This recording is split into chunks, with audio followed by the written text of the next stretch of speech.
आप सभी का मेरे चैनल पर बहुत बहुत स्वागत है। ये वीडियो मेरे स्टूडेंट के साथ साथ आप सभी व्यापारी भाइयों के लिए भी बहुत महत्वपूर्ण होने वाली है।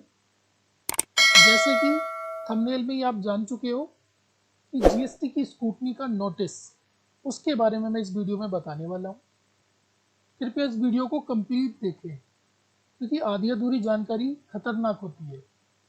एक जीएसटी का अधिकारी अगर आपकी फाइल को चेक करता है, उसमें उसको कुछ प्रॉब्लम महसूस होती है, जैसे कि आईटीसी मिसमैच हो सकता है, कोई और डिस्क्रिपेंसी हो सकती है, उन सभी की बारे में जानने के लिए वो आपको एक नोटिस इशू करता है।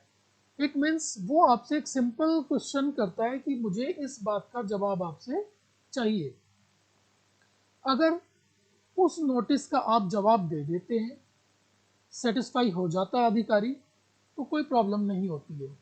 लेकिन स्टार्टिंग में ही जैसे ही हमारे पास एक नोटिस आता है, किसी डिपार्टमेंट से नोटिस आता है, जीएसटी के डिपार्टमेंट से नोटिस आता है, तो हमें एकदम से ही डर लगना शुरू हो जाता है कि यार गवर्नमेंट ने हमसे क्या चीज़ें मांग ली हैं, अब हमें क्या क्या देना होगा, ये किसी लॉयर को, किसी एडवोकेट को हायर करना होगा या समथिंग, जो भी आपके दिमाग में चीज़ें आती हैं।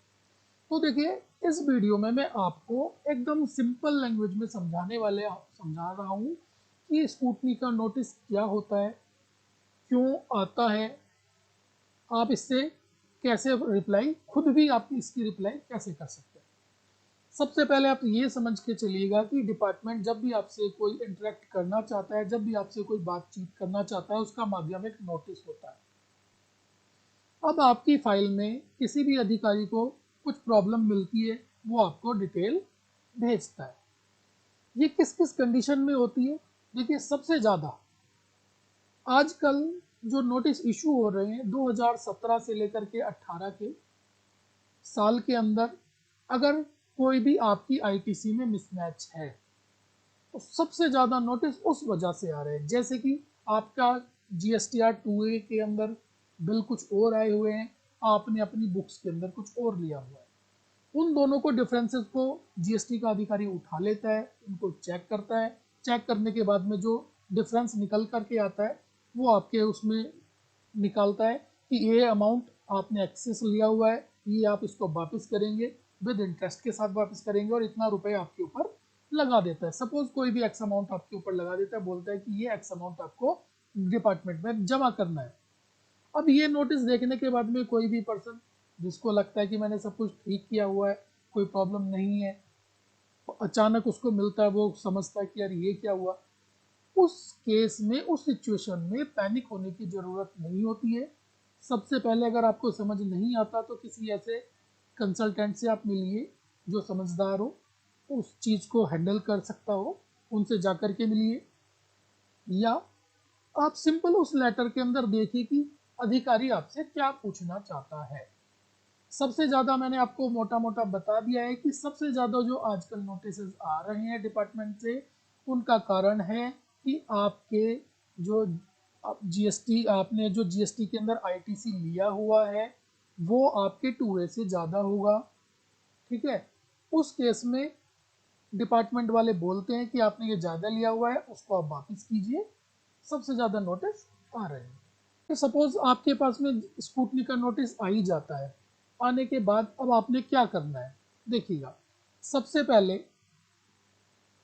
ASMT 10, ASMT 10 क्या होता है? एक ऐसा लेटर जिसको हम बोलते हैं कि स्कूटनी का लेटर आ गया है, उसमें आपसे मांगा जाता है एक पर्टिकुलर कुछ दिन दे दिए जाते हैं, जैसे 30 डेज, 15 डेज, जो भी डेज उन्होंने फिक्स किए हुए हैं।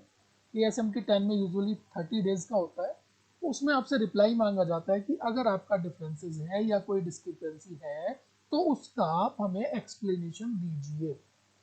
अगर आपका एक्सप्लेनेशन करेक्ट है, उससे जीएसटी का अधिकारी सेटिस्फाई हो जाता है, तब क्या होता है, आप ASMT 11 में उसकी एक्सप्लेनेशन देंगे, डिटेल में बना करके देंगे, और ASMT 12 के अंदर आपको ऑर्डर मिल जाएगा कि आपका ये जो आपने एक्सप्लेनेशन दी थी उससे हम सेटिस्फाई हैं, अब आपको कोई पेमेंट नहीं करना है, जो था वो क्लियर हो चुका है।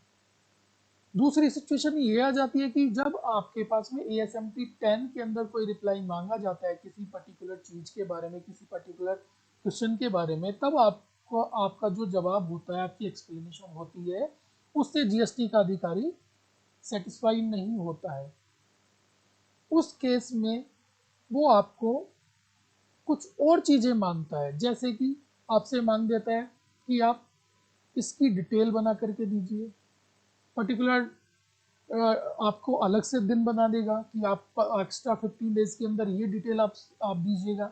अगर वो डिटेल देने में भी आप देते नहीं हैं, या वो डिटेल भी होने के बाद में भी आपका अधिकारी उससे सेटिस्फाई नहीं होता है, तो वो फर्दर आपकी डिटेल बढ़ा देता है, यानी कि फर्दर आपका जो नोटिस है वो और बढ़ जाता है। वो हो जाता है ऑडिट के लिए, यानी कि फिर वो मांगता है कि आपने अभी तक क्या किया हुआ है वो सारी की सारी आप खुल करके सारी की सारी डिटेल लेके आइए, सारी बुक्स लेकर के आइए। अभी तो उन्होंने जो नोटिस मांगा था वो सिंपल एक सवाल पूछने के लिए, सिंपल एक चीज पूछने के लिए आपसे नोटिस मांगा था। अगर आप उसका पर्टिकुलर टाइम में कोई जवाब नहीं देते हैं, तो फिर आपसे वो पूरी की पूरी बुक्स मांग सकते हैं, पूरी की पूरी डिटेल मांग सकते हैं, जो आपको देना ही होगा। देखिए, अगर मैं लॉ की लैंग्वेज में जवाब देना चाहूँ इसका, तो इसके अंडर सेक्शन 61 में वो आपसे डिटेल मांगेंगे कि पर्टिकुलर कोई भी डिटेल, जो भी डिस्क्रिपेंसी है या जो भी आपका डिफरेंसेस है, उसकी आपसे डिटेल मांगते हैं अंडर सेक्शन 61 के अंदर।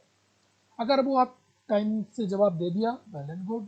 नहीं दिया, तब अंडर सेक्शन 65 में वो आपसे ऑडिट के लिए नोटिस दे सकते हैं, यानी कि आपको ऑडिट कराना होगा, यानी कि आपको हर चीज को डिटेल में खोल करके बताना होगा।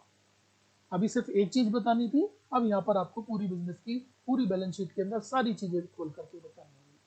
अगर आप वो चीज भी नहीं दे पाते हो, या उसको भी आप छोड़ देते हो, भूल जाते हो, या इग्नोर मार देते हो आप किसी रीजन से, तब क्या होता है, अंडर सेक्शन 66 के अंदर वो स्पेशल ऑडिट आपके ऊपर बैठा देते हैं, यानी कि स्पेशल ऑडिट में वो आपको करना ही करना होगा। इस केस के बाद भी अगर आपके पास में कोई प्रॉब्लम होती है या आप जवाब नहीं देते, तब वो आपके ऊपर अंडर सेक्शन 67 लगाते हैं, जिसमें वो क्या होता है कि वो आपकी फैक्ट्री के अंदर, शॉप के अंदर, या आपकी जो भी प्रीमाइसेस है, जो भी आप बिजनेस कर सकते हैं, उसके अंदर वो स्पेशल ऑर्डर पास हो जाता है इंस्पेक्शन करने का। यानी कि वो आपकी प्रीमाइसेस के अंदर आएंगे, इंस्पेक्ट करेंगे, और वो सारे सबूत ढूंढेंगे जो उन्होंने सबसे पहले नोटिस इशू किया था, उससे रिलेटेड सारे सबूत ढूंढेंगे, ताकि आप उस चीज का जवाब अगर नहीं देते, तो अब वहां से उठा करके सारी डिटेल अधिकारी के पास में आ जाती है। अब इसके इन सारी चीजों के बाद में जो दूसरा सेक्शन बचता है 73 74, 73 74 का जो अंडर सेक्शन है, यानी कि जो आपका सेक्शन आता है, वो आता है सो कॉज नोटिस, यानी कि इसके अंदर आप वो आपको जो है कारण बताओ नोटिस जारी कर सकते हैं डिटेल के अंदर।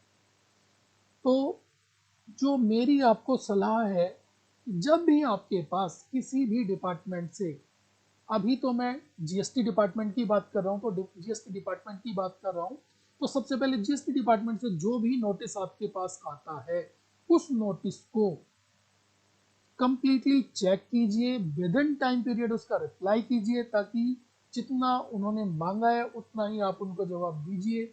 नहीं तो वो डिटेल आप नहीं देंगे पर्टिकुलर टाइम के अंदर, तो आपसे वो बहुत सारी डिटेल और आगे मांगते जाएंगे।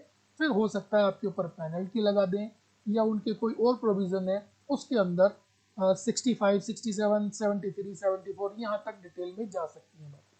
तो सलाह सबसे ज़्यादा बढ़िया यही है कि सबसे पहले जो भी नोटिस है उसका हाथों हाथ जवाब दे करके ख़त्म कर दिया जाएगा, आगे बढ़ने ही ना दिया जाए।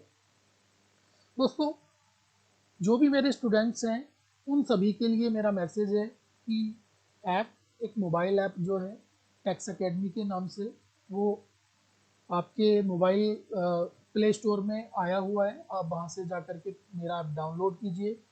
वहाँ पर कुछ कोर्सेज हैं, उन कोर्सेज को इतनी आसान भाषा में मैंने समझाया हुआ है कि कोई भी पर्सन जो अकाउंट से रिलेटेड नहीं है, वो भी उनको कोर्स को कर सकता है, अपने आगे बिजनेस को बढ़ा सकता है, या अगर जॉब करना चाहता है या जॉब करने वाले स्टूडेंट हैं तो वो मेरे कोर्स को करके आसानी से जॉब भी प्राप्त कर सकते हैं।